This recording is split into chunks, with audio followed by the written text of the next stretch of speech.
Qu'est-ce que vous retenez de cette semaine de discussion au sommet, Anthony? Je commence avec vous. Très clairement de loin le sommet le plus géopolitique qu'on ait connu. Moi, le point qui me frappe le plus et qui sera peut-être la pierre angulaire de mon argumentaire, c'est que l'Europe commence, mais que très timidement, parce qu'en fait c'est dans le discours, Oui. à se rendre compte de son niveau de dépendance vis-à-vis des États-Unis quand on parle des services et vis-à-vis de la Chine quand on regarde l'industrie. Et on peut jouer à se faire plaisir en se disant qu'on est nous-mêmes très musclés, etc. La réalité, c'est que quand même, on a une dépendance absolument gigantesque, Oui. mais gigantesque. Et donc le rapport de force, ça ne veut pas dire qu'on ne peut rien faire, attention. Mais prenons conscience quand même de l'état dans lequel on s'est mis. Mais c'est une servitude qui est volontaire. Donald Trump, il a le mérite de nous secouer un peu dans tous les sens, c'est pas agréable. Mais sous Biden et sous les anciens présidents, sous l'ancienne administration, on s'est mis dans cette situation en fermant les yeux, en ne voulant pas regarder ce qui allait nous arriver. Mais je veux dire, voilà, les signaux, on les connaît tous. Mais quand la DGSI nous dit « je re-signe 3 ans avec Palantir, c'est Peter Thiel, c'est la CIA », mais c'est juste le signal le plus terrible qu'on peut avoir. Donc quand on est dans ce niveau de On est devenu une colonie numérique américaine, ça c'est bien sûr, mais je pense qu'il y a des réponses, mais il faut quand même prendre conscience du niveau d'urgence. Et toujours aujourd'hui, je trouve qu'on a beaucoup de discours qui relativisent. Et moi, ça me fait terriblement peur, parce qu'on est pris dans un étau, il faut se rendre compte quand même des deux mâchoires qui nous Non mais là, il y a un wake-up call quand même avec la violence de Donald Trump. On est un peu en train de réagir et de s'en rendre compte, non? On communique. Est-ce que c'est pas le meilleur ami de l'Europe, finalement, Donald Trump? Parce qu'il n'est pas en train de nous... communication. C'est-à-dire que quand Donald Trump nous parle, tout ce qu'on arrive à faire, c'est un tweet.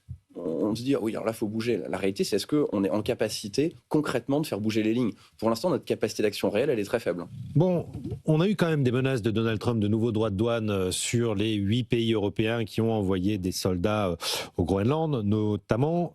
Il a finalement fait marche arrière, Donald Trump, quand on a dit que...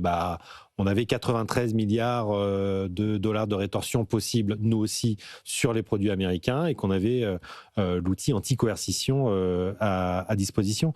Est-ce qu'on a avancé, après 1 an de Donald Trump, dans notre manière de réagir à l'offensive américaine, Sébastien Jean? Je pense que ce recul, c'est une illustration de plus du fait que l'incertitude, la volatilité, c'est pas un accident, c'est partie intégrante du système de gestion de Trump. Et au fond, pour moi, ce sommet, il est vraiment illustratif. On boucle la boucle d'une année de rupture historique dans l'organisation des relations économiques internationales.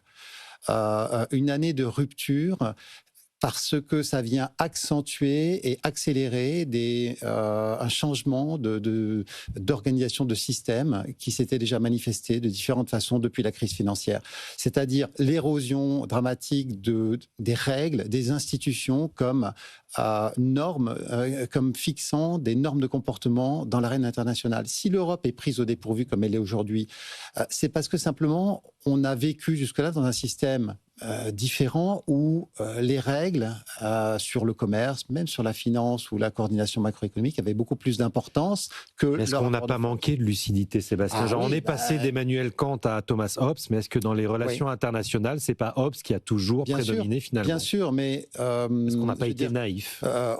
Bien sûr, ça sert à rien de pleurer sur le lait versé et de se dire on aurait dû se demander ce qu'on aurait dû faire. La nostalgie n'est pas une stratégie, a dit Carnet dans un grand discours à Davos. Mais je pense que moi, c'est comme ça que je lis cette situation dans laquelle on est aujourd'hui, où on a une Europe qui est riche, mais qui en même temps est très dépendante et n'est pas taillée pour les rapports de puissance. Ça, il y a un côté qui est intrinsèquement lié à la construction européenne, qui n'est pas un État, qui est une construction de droit, qui a été même la paye dans son ADN, absorber les rapports de puissance. Voilà. Donc, on est face à un défi qui, clairement, pour nous, nous sort de notre zone de confort, qui nous oblige à essayer de réfléchir en termes de rapports de force. Et l'Europe ne va pas être une puissance du jour au lendemain, mais de limiter nos vulnérabilités. Donc, je pense qu'aujourd'hui, il faut identifier les priorités pour le faire et il faut accepter aussi que ça va nous coûter. Et c'est ça, je crois, qu'on apprend aujourd'hui, c'est-à-dire qu'on a fait l'erreur, mais c'était certainement très difficile à éviter cet été, de se dire non, il faut surtout pas qu'il y ait de coûts pour l'Europe, donc il faut... Non, évidemment, il faut limiter les coûts, mais en fait, il faut accepter aussi dans certains cas, d'encaisser des problèmes, des coûts, des droits de douane, pour montrer qu'on ne peut pas empiéter sur les intérêts européens sans qu'il y ait une réaction de notre part. C'est ça, je crois, le signal important à envoyer. Christian, je voyais non, je suis pas tout à fait d'accord là. parce que moi, alors la vraie question, c'est pourquoi Trump nous a fait une blague, quoi. Pourquoi il a changé d'avis en quelques Parce qu'il heures. fonctionne toujours comme ça. Non, d'abord il y a eu quelque chose droite dans la figure, puis après on discute. Il y a eu quelque chose, et moi, il y a quelque chose qui m'a assez marqué, c'est dimanche soir, quand il a fait ses annonces et tout ça, du week-end, et la première réaction de beaucoup d'Américains, et je parle de stratégistes américains, je parle pas de gens sur le marché, je parle pas d'Américains de base, la première, c'est dit, il a été trop loin avec nos alliés parce qu'on a besoin quand même de l'Europe pour notre financement. Et rappelons une chose qui est quand même importante, si Trump, l'année prochaine, en demande de 50% son budget de la défense, c'est grâce à l'argent des Européens. Parce que n'oubliez pas que les États-Unis sont en déficit courant, qu'une grosse partie de ce déficit courant est financée par l'Europe via des achats d'actions, mais surtout d'obligations. Il y a eu cette fameuse note de Deutsche Bank qui disait 8 000 milliards quand même d'obligations et d'actions sont détenues par les Européens. Qui sont dans les 1 tiers de la dette fédérale américaine. Dans les 1 tiers, il y avait les Chinois. Les Chinois sont en train de se désengager de la dette fédérale. Il y avait les Japonais, mais les Japonais, bon, il y a une histoire un peu interne qui font qu'ils sont beaucoup moins incités à financer la dette américaine, et ça risque de se poursuivre puisqu'on veut remonter les taux au Japon. Et donc, ils n'iront pas forcément financer la dette américaine. Donc, il lui reste les Européens. Et donc, c'est quand même gentil de nous dire, j'assure pas votre protection, je vais utiliser mes porte-avions contre l'Europe, et c'est l'Europe qui finance les porte-avions qui nous sert à nous taper dessus. Un glaçon. Donc, je veux bien, mais le principal risque qui était mis en avant par tous les stratégistes aux États-Unis, c'est de dire, est-ce que ça va pas faire réagir trop violemment les taux longs américains? Alors, il y a eu en plus ces effets du Japon, qui a joué pour beaucoup dans la réaction des taux longs américains, il y a eu la baisse du dollar, et il y a eu l'idée de, on vend tous les actifs américains. Et je pense que ça Non, mais est-ce que vous croyez à cette idée du Sell America? Mais c'est pas une question. Alors attention. Perdrait un argent dingue. Je ne crois pas du tout que c'est Madame von der Leyen qui va faire plier Trump. Ça, c'est évident, parce que la dette américaine, sur l'obligataire américain, elle est détenue par des investisseurs privés. Mais sauf qu'à un moment donné, il y a un problème de crédibilité du président américain. Il y a un problème de... Surtout, je pense que ce qui a fait très mal, c'est le fait qu'on signe un accord commercial, on le déchire du jour au lendemain. Et ça, il y a un problème pour tout investisseur. Un investisseur, la parole est la parole. Déjà, on a beaucoup attaqué les Européens lorsque le Congrès américain voulait mettre une taxe pour les détenteurs d'obligations étrangères. On voulait taxer les intérêts versés. Et déjà, Bessent a mis un haut là tout de suite en disant c'est un risque énorme pour notre financement. Et je pense que ce qui a arrêté, c'est Bessent, qui joue toujours ce rôle-là. Et malgré toutes les sorties, et encore Trump, hier, il a dit, Trump, je vous déconseille de vendre les actifs, sinon j'ai les moyens de rétorsion. Mais en gros, ils ne sont pas à l'aise. Et c'est pas Macron, c'est pas Madame von der Leyen qui fait céder Trump, c'est les marchés, c'est toujours les marchés et la dette obligatoire. Je vois que Sébastien, j'en ai pas d'accord, et ensuite je passe la parole à Anthony. Oui, je dirais la nostalgie n'est pas une stratégie, mais les marchés non plus. Donc tout ça, c'est des réactions de marché. On voit bien que ça fait partie des retours, enfin des mécanismes qui peuvent influer sur des limitations de Trump au fond. Et quand il bute sur le marché, sur une réaction hostile du marché, il y a quand même des forces de rappel. Ça le limite, ça lui donne des forces de rappel. Pour autant, ça ne constitue pas une stratégie pour les Européens de se réfugier derrière le fait que, c'est vrai qu'on finance énormément de dettes américaines. Maintenant, ça n'est pas une décision de politique publique. La décision de politique publique, au fond, celle à laquelle on est confronté, et c'est ce que disait notamment le rapport Draghi, c'est qu'il faut que cette épargne européenne s'investisse en Europe de façon positive. 300 milliards qui partent chaque année aux États-Unis reviennent en Europe. Il faut se demander comment on gère cet allié qui est de moins en moins fiable, qui parfois devient hostile et dont on est fortement dépendant. Voilà. Donc, et on a vu un alignement quand même des Français et des Allemands qui sont jamais d'accord sur ce sujet. Absolument. En début de semaine. Donc, ces dépendances, elles avaient une coloration complètement différente quand on était avec un allié historique à qui on avait volontairement confié notre sécurité à la fin de la Seconde Guerre mondiale. C'est pour ça que je dis on est en train de changer d'air, et c'est là qu'il faut s'adapter, et il faut simplement le faire très vite. Mais juste un petit mot. Ce que je dis, moi, c'est que c'est pas que les marchés font la politique. C'est que ce qui fait reculer Trump, c'est pas les politiques. Ce qu'il faut bien comprendre, c'est que Trump méprise les politiques européens. Il les estime mauvais, qui ne servent à rien, et lui, il est au-dessus de tout ça. Il a dit très clairement. Et ce qui fait fléchir Trump, c'est les marchés. Et il regarde que ça, c'est son opinion publique et les marchés. Il n'y a que ça qui peuvent lui agir. Après, vous pouvez lui dire n'importe quoi au niveau européen, vous pouvez vous dire on est tous unis, tout ça. Il méprise les Européens. Et du coup, on peut lui imposer, et la Chine l'a montré. Et je crois que c'est la grande erreur de l'accord de Turnberry cet été. C'était pas d'essayer de trouver un compromis, c'était de donner l'impression que l'Europe était absolument incapable de rentrer dans le rapport de force. Elle ne voulait pas du tout y aller. Et je pense que il faut, malgré nous, on est obligé d'accepter un rapport de force si on veut essayer de poser des limites, parce qu'aujourd'hui, là, c'était les droits de douane, mais demain, ce sera un retour sur les réglementations du numérique ou de tel autre service. Et donc, il faut imposer, il faut essayer de montrer qu'on n'empiète pas sur les intérêts européens sans qu'il y ait de représailles de notre part. Anthony, la problématique, c'est qu'on n'est pas crédible. On peut dire que Donald Trump ne l'est pas, mais certes, des fois, il bute sur les marchés, il cherche une autre voie de passage. Et à la fin, il cherche quand même à tracer un sillon. Nous, l'Europe, on ne l'est pas. Et Sébastien l'a très bien dit, c'est les coûts, on n'est pas prêt à les assumer.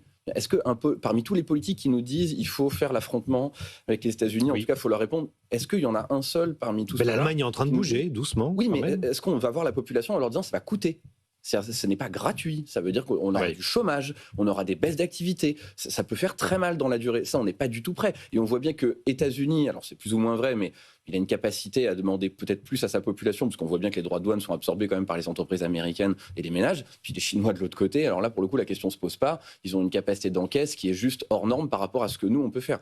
Moi je suis très inquiet, c'est que c'est bien gentil de dire on veut aller au combat, mais est-ce qu'on est prêt à payer la facture de cet affrontement? La réalité c'est que pour l'instant en Europe pas vraiment, donc on essaye de jouer un petit peu en quelque sorte les grands gaillards, mais à la fin il n'y a personne pour nous dire oui, il y aura un prix à payer, il peut être très élevé, c'est peut-être le prix de nos valeurs. Et peut-être qu'il faut l'assumer, mais il faut le dire clairement. Et là, on joue un peu les doubles discours en disant à la fois, on affronte Donald Trump, en tout cas, on ne veut pas qu'il nous marche sur les pieds, mais en même temps, la facture, non merci. Ça marche pas. C'est un coup aussi pour les États-Unis, il ne faut pas l'oublier. Une guerre avec l'Europe. On n'est pas totalement démunis non plus. La Chine a ses terres rares, l'Europe on est a en son excédent épargne. commercial avec eux. C'est ça la différence. C'est ça qu'il faut mettre. C'est bien le problème de l'accord de cet été, de Turnberry, c'est qu'à la fin, il n'y avait aucun coût pour les Américains. Et moi, je crois qu'il faut il faut changer un peu notre façon de raisonner par rapport à ces questions. La façon principale, un peu dominante, c'est de raisonner en termes de ce qu'on appelle en théorie des jeux la maîtrise de l'escalade. C'est-à-dire, si on répond, il va y avoir une surenchère et au bout du bout, c'est les Américains qui gagnent parce que c'est eux qui ont la maîtrise, c'est eux qui sont plus puissants militairement, etc. Et du coup, en fait, il ne faut pas répondre. Mais je pense que c'est une impasse dans le sens où si on ne répond pas, on laisse se diffuser l'idée qu'on peut empiéter sur les intérêts européens sans aucun coût pour les Américains. Oui. C'est ça qu'il faut absolument combattre. Et l'Europe a répondu. Et c'est vrai que la première condition pour le faire, c'est d'accepter de prendre des coups chez nous. Et c'est très difficile parce que nous sommes 27. On voit bien même déjà au sein de chaque pays, c'est compliqué. Oui. Mais en plus, c'est facile pour nos adversaires ou nos partenaires parfois même de choisir entre les pays européens pour essayer de trouver un peu le maillon faible. C'est le jeu des États-Unis, bien sûr, de mettre un coin européenne. Donc voilà, effectivement, on est obligé de construire une capacité à encaisser aussi. Et la réponse, que je trouve politiquement très intéressant, elle est venue du Parlement européen cette semaine, qui a rejeté l'accord commercial US-UE. Pourquoi ? Notamment parce que les États-Unis s'étaient engagés aussi à ne pas toucher à notre réglementation sur le numérique en échange de cet accord qui, effectivement, eux, leur ouvrait le marché avec 0 droit de douane. Et on a eu des coups de boutoir non-stop de l'administration américaine sur notre réglementation. Donc, ils ne respectent rien. Ce que ça montre, c'est que la complexité institutionnelle, parfois, ça peut être un atout de négociation. On le voit depuis des années dans la façon dont les Américains négocient leurs accords commerciaux, le fait que le Congrès ait une part importante. Mais en fait, ça peut être un atout si c'est géré de façon un peu coordonnée, un peu organisée. En revanche, ça peut être un très fort handicap si on a les institutions qui ne tirent pas dans le même sens. Et c'est ça un peu le risque européen. En l'occurrence, je dirais, on a de la chance. On a de la chance dans le timing, c'est-à-dire que ces menaces sur le Groenland arrivent juste au moment où on allait ratifier, où la pause arrivait à son terme. Donc en fait, il y avait une bonne complémentarité, un peu par hasard, il faut bien le dire. Ça arrivera pas. On peut avoir de la chance un peu de temps en temps. Oui. Et de manière générale, il faut qu'on se mette au travail très vite si on veut un peu plus d'indépendance européenne. Pas simplement des annonces de riposte, mais comment on fait d'un point de vue serviciel pour trouver un bout d'autonomie, et même sur l'industrie, comment on fait pour moins dépendre d'intrants extérieurs, parce que sinon, à la fin, ça sera ça aussi les leviers sur lesquels nos partenaires ou parfois rivaux feront pression pour obtenir de nous beaucoup plus de concessions. Après, moi, ce que je pense qu'il faut quand même retenir, c'est que ces premières semaines de janvier ont beaucoup changé de choses. Ça va marquer les esprits, parce qu'on parle beaucoup de l'Europe, mais on parle aussi de tous les pays, le Japon, la Corée, qui ont fait la même chose que l'Europe. Faut pas l'oublier, ils ont tous signé des accords commerciaux très déséquilibrés. Trump, il a fini l'année dernière 15%, en disant vous m'avez parlé de guerre commerciale, moi j'ai pas de guerre commerciale, j'ai relevé mes droits de douane. personne, tout le monde va acheter mon gaz, tout le monde va investir aux États-Unis. Moi, j'ai pas de guerre commerciale, j'ai gagné, j'ai montré que j'étais le plus fort. Et donc tout le monde s'est dit, bon, il y a Trump, il est là pour 4 ans, en espérant que ça change, voire les midterms pourraient faciliter les choses, mais on veut surtout pas se mettre à dos Monsieur Trump et on fait la paix et tout le monde a plié la tête devant Trump. Et là, ce qu'on s'aperçoit, et c'est là où il a fait une erreur majeure, moi je pense, et ce mois-ci, et ça restera dans beaucoup de pays, c'est qu'il a déchiré un accord commercial. C'est-à-dire qu'il nous a dit, l'accord commercial ne tient que jusqu'à ce que je le veux bien. Et si demain, les prix des médicaments me plaisent pas, si demain je suis pas d'accord parce que vous avez dit quelque chose qui me plaît pas, je redéchire l'accord commercial et on repart à zéro. Et ça, je peux vous dire que ça fait très mal. L'Inde est en train de négocier en ce moment et veut pas céder. On voit c'est des négociations. Là, ils sont plus incités à signer un accord commercial avec les États-Unis. Et là, ce qui est Carney marque une rupture. Et je pense que dans l'histoire, on retiendra plus le discours de Carney que de Monsieur Trump, parce qu'il dit en gros, tous les pays unissez-vous contre les États-Unis. Alors, la Chine se frotte les mains, super, mais en gros, c'est un message qui est envoyé très fort aux États-Unis. Oui. Et c'est pour ça que je pense qu'il a fait une erreur. Et je pense que, alors, si c'est pas Trump, dans son administration, on va commencer à lui faire comprendre qu'il faut quand même un peu ménager les choses. Donc, je pense qu'il y a une rupture là. Il a fait une erreur de communication importante. Mais il n'a cessé de faire ce type de comportement, c'est-à-dire de dire tout et son contraire. Il a commencé son mandat en mettant des droits additionnels contre le Mexique et le Canada, qu'il avait forcé à signer un accord qui était la renégociation de l'ancienne ALENA. Donc, l'accord que lui-même avait forcé il y a quelques années, il le déchirait au début de son mandat.